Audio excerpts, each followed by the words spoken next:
오늘은 글쓰기 명상법에서 주어를 왜 꼭 써야 하는가 그 이유를 공부해 보겠습니다. 나를 위한 글쓰기에서 가장 쉽게 글을 쓰기 위해서 맨 처음에 꼭 써야 하는 말이 있습니다. 그것은 다름 아닌 나는 또는 내가라는 주어의 형태를 일단 그대로 쓰는 것입니다.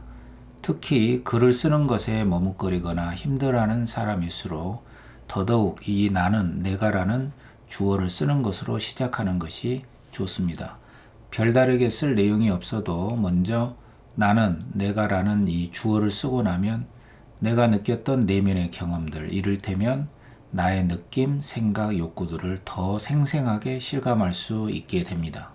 만약 나는이라는 주어가 아닌 누가, 어떤 사람이 또는 어떤 것, 물건이나 어떤 환경과 같은 어떤 것이라는 주어를 쓰게 되면 바깥 대상에 주된 관심이 가게 되고 그것이 어쨌더라는 내용들을 열거하기 쉽습니다. 실제 대화에서도 외부 대상들에 대한 뒷담화를 길게 하지만 거기에는 나 자신을 빠뜨린 채로 끝나기가 십상이어서 공허함을 갖게 되는 경우가 많습니다. 이에 비해 나는이라는 주어를 챙겨서 쓰게 되면 주변 환경이나 잡다한 대상들은 뒷배경으로 물러나고 내가 더 전면에 등장하면서 스포트라이트를 받는 느낌을 갖게 됩니다. 요컨대 바깥 대상들보다도 내 가슴과 머리에 촛불을 밝혀주는 점화의 역할을 해주는 것이 바로 나는 내가라는 주어입니다. 그래서 나를 찾고 회복하는 글쓰기 명상법에서 쓰게 되는 글쓰기의 첫 출발을 나는이라는 주어로 시작하라고 권하고 싶습니다. 하지만 독자들에게 잘 읽히는 글을 쓰기 위해서는 나는 내가라는 이 당연한 주어를 쓰는 것이 군더더기고 글쓰기 기술에서 불필요하다고 얘기하는 경우가 있습니다. 의미상 맥락이 통하면 당연한 주어를 쓰지 않음으로써 읽는 지루함을 줄일 수도 있다고 합니다. 독자에게 속도감 있게 읽히는 것이 더 임팩트가 있고 살아나는 느낌을 줄 수도 있다고 합니다. 그러나 독자들에게 어떻게 읽힐까를 생각하기보다도 우선 내 마음을 챙기고 알아차리는 것을 글쓰기 명상법에서는 더 중시하기 때문에 이 주어를 잊지 않고 일부러 챙겨서 쓰는 것이 나를 찾고 회복하는 데 필수적이라고 할 수 있습니다. 어쩌면 모든 사람들은 이 주어 하나를 장만하고 찾으려고 전 생애를 떠돈다고 해도 과언이 아닐 것입니다.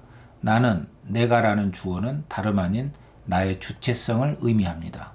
험한 세파에 시달리고 부대껴도 흔들리는 내가 누구이고 어디로 가고 있는지를 내가 생생하게 느끼고 알 수만 있다면 어려워도 힘들지 않고 사소한 것에서도 희망을 놓지 않을 수 있을 겁니다. 글쓰기를 시작할 때 잠시 호흡을 알아차리면서 심호흡을 하고 마음을 가라앉히는 기본 명상을 먼저 하는 것이 좋습니다. 우선 나는이라는 말을 써놓고 글쓰기를 시작합니다.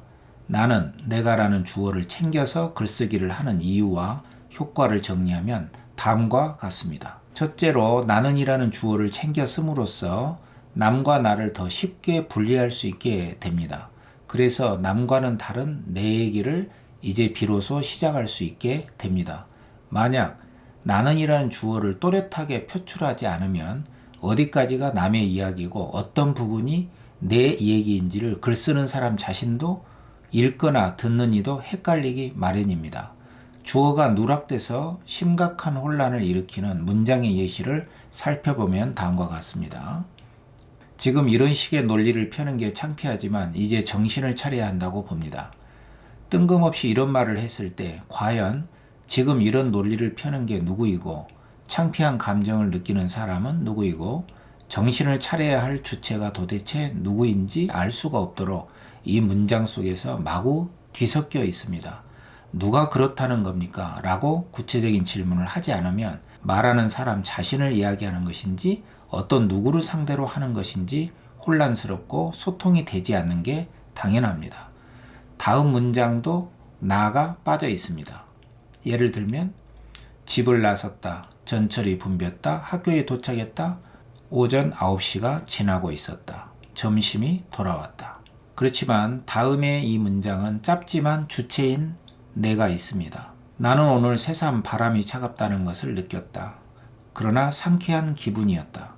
이 문장에는 대상이나 사실을 나열하지 않고 주체인 나의 느낌이 들어 있습니다.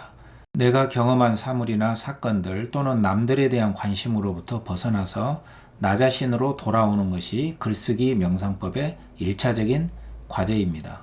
둘째로 나는이라는 주어를 씀으로써 이제 내 고백을 마음대로 할 수 있다는 든든한 힘을 얻게 됩니다. 나는이라는 주어는 맨몸의 나를 가림막 없이 드러내도 좋다는 공식 인증 표시와도 같은 것입니다. 민낯의 나를 망설이거나 부끄러워하지 않고 남의 눈치를 전혀 볼 필요가 없고 드러내도 좋다는 허가의 표시가 바로 나는이라는 주어입니다. 셋째로 나는, 내가라는 주어는 나 자신을 더욱 자각하게 하고 깨어나게 하는 힘을 가진 말입니다. 이 주어는 어떤 사건, 사고를 경험했는가 보다도 나의 내면에서 무엇을 느꼈는지를 더욱 선명하게 자각하도록 일깨워줍니다. 넷째로 나는이라는 주어는 외부 대상이나 환경들보다도 내가 더 우위에 있음을 보여주는 말입니다. 내 삶이 바깥 외부 환경이나 사물, 인간들에 의해서 시달리고 영향을 받을 수는 있어도 결국 내가 무엇을 느끼고 주체적으로 어떻게 나를 위한 차원에서 받아들이냐에 따라 의미 있는 경험으로 다가올 수 있기 때문에 나는이라는 주어를 맨 앞에 쓰는 것입니다. 다섯째로 이 주어는 오랫동안의 미움이나 증오의 대상으로부터도 벗어날 수 있게 해줍니다. 그는 나를 욕했고 그는 나를 때렸다.